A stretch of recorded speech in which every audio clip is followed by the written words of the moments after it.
Loaded, gone. Loaded, gone. Loaded, gone.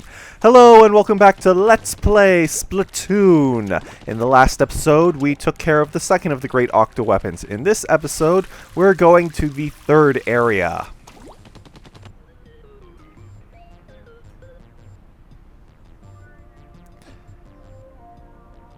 Which is this. So, we now have to save 6 more zap fish, and then we'll be able to get to the boss. I have absolutely no idea how I'm doing this. I'm just going to quickly go around, I guess, and possibly find the various kettles, and then maybe, I'm not sure if I'm going to do them in order.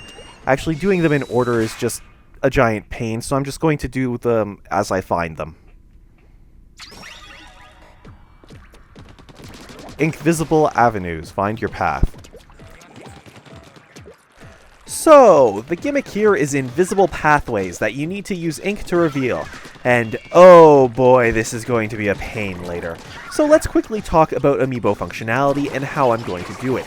This game has amiibo functionality in the form of different challenges. The majority of them is just playing through the single player levels with a different weapon. However, there are 4 limited ink challenges where, as the name suggests, your ink is limited, and this is one of those levels. As for how I'm going to do it, well, I'm just going to do 1 or 2 levels of each challenge on screen, just to give you a general idea of what they're like, and then I'll do the rest off screen. As for which challenges, like what I did with the playable Inkling, and what it would look like, I had a poll for which challenges I was going to do. Once again, in theory it was a good idea, in practice it required having an audience. So, yeah, I pretty much just begged some of my friends to do it, and they did, and yeah, they unanimously agreed that this was one of the levels that I'll be playing, with friends like these. Although, to be fair to them, it was a 2 in 4 chance of this level being selected. So, yeah, this level with limited ink is absolutely terrifying and is probably the hardest challenge in the single-player game. Trying to do it the first time, I think I had just memorized the location of nearly every single invisible platform in this level. I'm sure there's going to be a lot to look forward to there when I actually record it. Thankfully, the rest of the Squid Amiibo's challenges are just easy time trials. And while we're on the amiibo note, I can't wait for the Callie and Marie amiibos. And those recolors, even though they're functionally the same as the previous 3 amiibo, Nintendo has me by the balls. The path is completely invisible. Watch your steps, Skipper. So, yeah, now we're at the hard part. Well, I'm completely nervous now. It's not so much that I'm afraid of heights, as long as I'm on a completely solid platform and I know that, I'm fine. I'm afraid of falling. If that platform starts getting rickety, then the issues start, because, well, gravity is a very cruel mistress.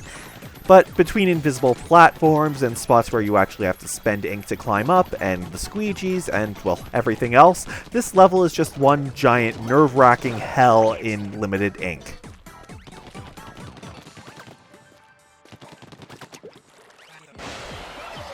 I'm nervous just watching. You're nervous just watching? Geez, Captain Cuttlefish.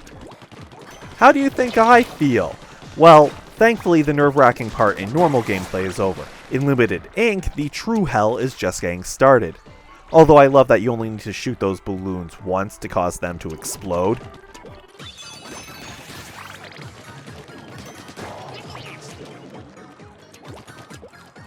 So, yeah, after getting through all that in limited ink, here's the final challenge. A bunch of invisible platforms with Octarians on them that you have to climb and you have to splat them. Otherwise, you're going to be splatted, and then you get respawned at the previous checkpoint, but any ink that you used between then and now is not refilled. This level is going to be so much fun when redoing it with limited ink.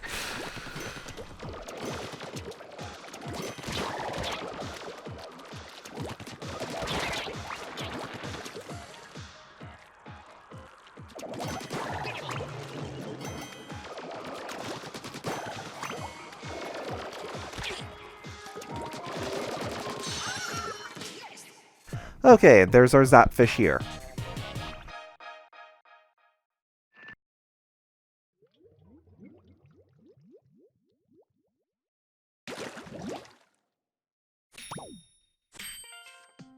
Twice a year, the Inkopolis Collection fashion show captures the hearts, minds, and wallets of the city's youth.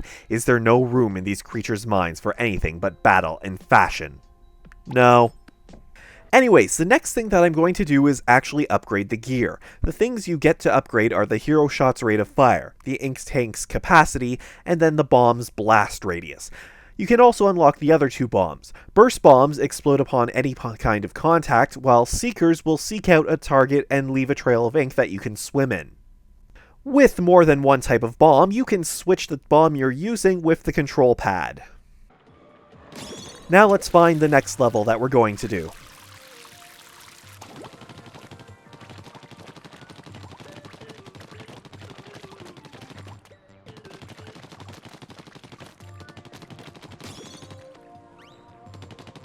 Okay, there's another kettle. Let's go there.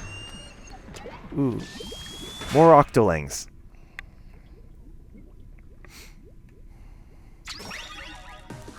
In Blackbelly Skate Park. Skirmish Octoling Assault. Skirmish at the skate park. Here they come, Octolings ahoy. Get sneaky and blow them down. Sneaky? I don't need stealth. So let's see. Here's one where I don't remember the location of the sunken scrolls because, I don't replay this level. It's like, you see enough of it in multiplayer.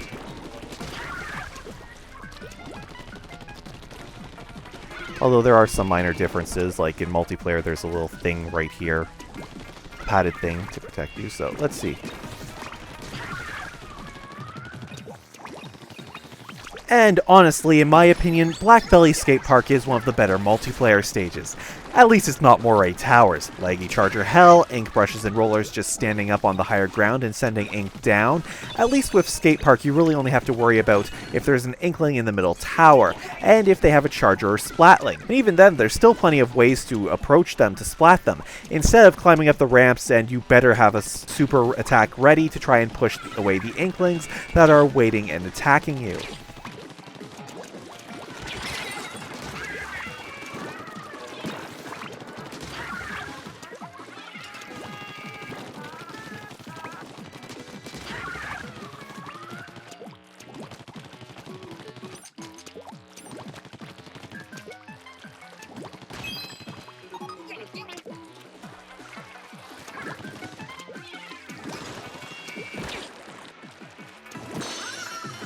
And there. Our Zapfish saved there.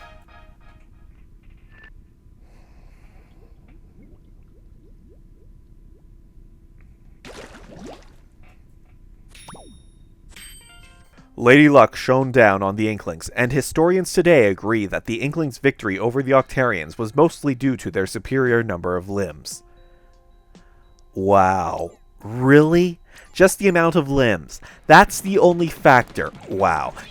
History is written by the victors and all that, but your historians are dumbasses. Nothing like superior tactics or numbers. Nothing like the entire Inkling population could transform into a humanoid form once they reach maturity, while it's only a select few Octarians that could become Octolings, and the vast majority of Octarians are distracted by anything remotely shiny. It's just the amount of limbs. Wow. I wonder how the Inkling historians would summarize the Fire Emblem game. Victory over the evil King Garen was mostly due to Corrin being able to transform into a dragon.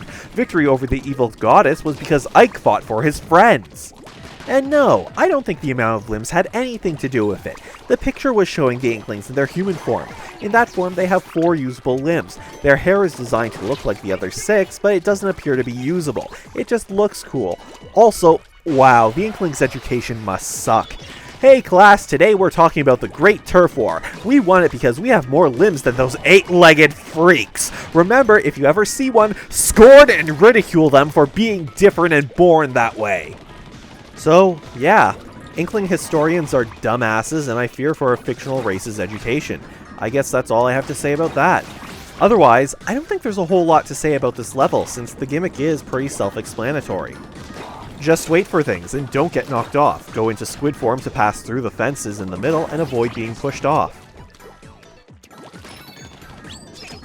Much like Super Mario Galaxy, I just really love the starry backgrounds here.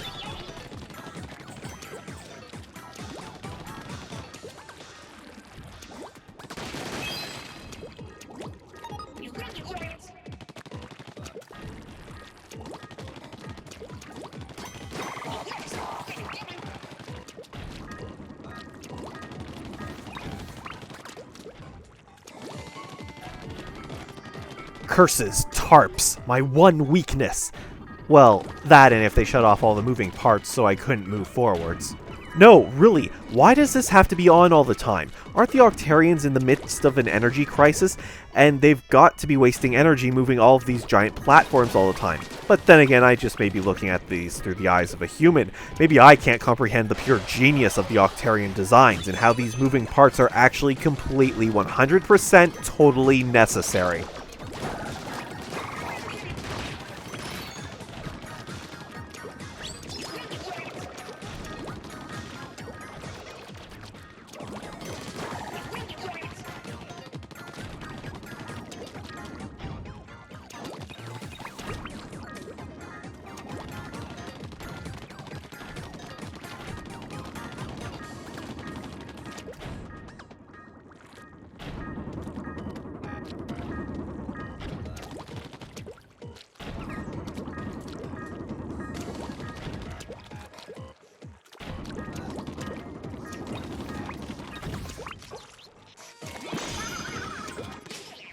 And there we go.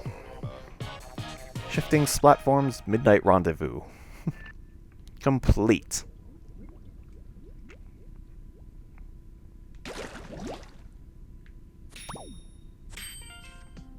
Heralded by loud explosions, the great octo-weapons quickly stormed the Inkling's central stronghold. Victory for the Octarians seemed all but certain, but due to a plug being carelessly pulled from its socket, their hopes were dashed. I don't have a rant for this sunken scroll. I just found it hilarious how the bosses ran off of electricity and were actually plugged into an outlet. I definitely don't want to see that electricity bill. But that's why they use the Zapfish now, because otherwise the octo-weapons are kind of impractical and can easily be defeated. The Zapfish just acts as a battery now. Oh, Captain Cuttlefish, what? If you're having a tough go, there's no shame in leaving a mission till later, you know. Oh. After you grab... Okay. You don't really have anything interesting to say. Okay.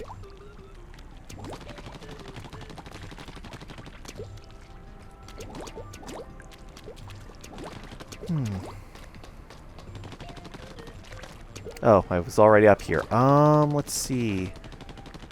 Now they get to be a bit of pain to actually find because, you know, exploration.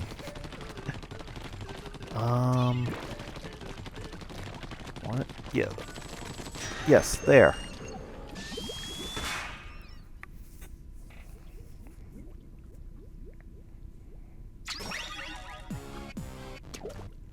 Undeniable flying object in Bluefin Depot. Looks like an Octo Striker Agent 3. So yep, it's another multiplayer stage used as a single player stage. And Bluefin Depot was actually the third downloaded stage, and by downloaded I mean it was actually already on the disc, just it was unlocked to play. The thing about them reusing the multiplayer stages, though, is with them being kind of open, you can see that the developers had an intended path for you to take in single player, but you can easily not do that and just quickly cut out areas. So while I'm searching for the sunken scroll in this level, I've got a bit of a rant on the Nintendo's Creators Program. I'd like to say a point of frustration regarding the Nintendo Creators Program is waiting. Infamously on their website, it's been said to take 24 to 72 hours for the videos to be registered.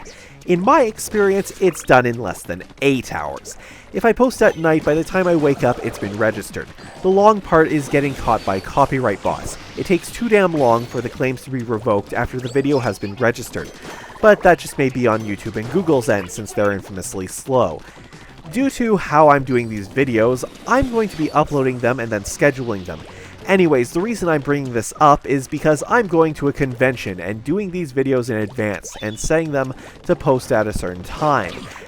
And those copyright bot claims might not be off some of the later videos by the time they post, but I currently don't give a shit about the 2 cents I may earn, so yeah.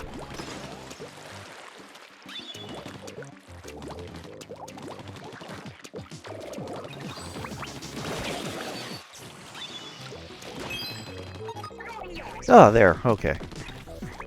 Wasn't really out of the way or anything, just required turning right at one point and crap, crap, crap, crap, crap, crap, crap. Okay, now that I have the sunken scroll, let's just get that special.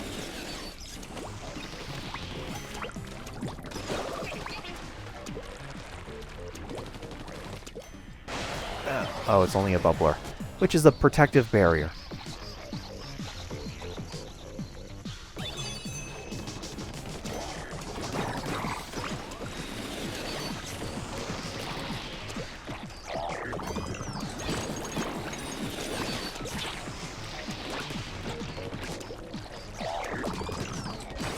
And there, he's taken care of.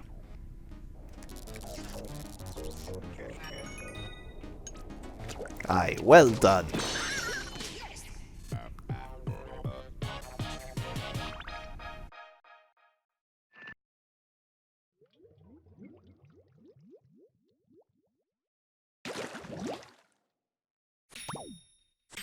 This is the only existing photograph of the legendary Squidbeak Splatoon. The young man folding his arms appears to be the leader. When this picture was taken, the Great Turf War had been raging on for over a year. So that's a much younger Cap'n Cuttlefish on the middle left. The two Inklings on the right are completely unknown, but the one that's right behind Cap'n Cuttlefish, well, we'll be talking about him later, or at least his grandson. So that's it for this episode. Thank you for watching, and I hope to see you again.